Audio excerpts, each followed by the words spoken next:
Hello, this is Guildmaster Kenyatta Long of IGOS Success Tech.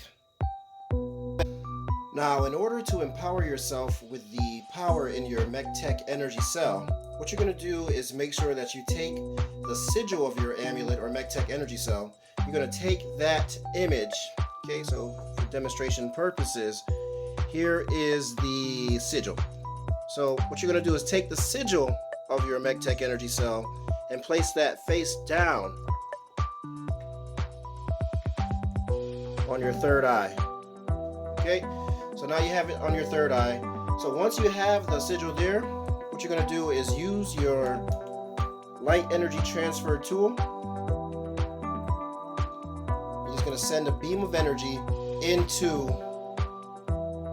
the energy cell, and you're going to do that for 5 seconds.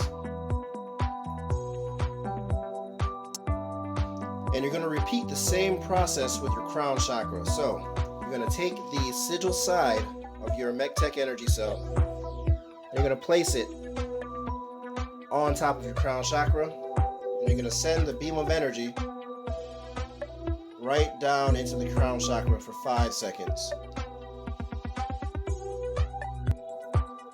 And that, ladies and gentlemen, is how you access the enormous amounts of power that we lock into every single one of our MechTech energy cells. If you have any comments, questions, put them down below. Thank you and have a great day.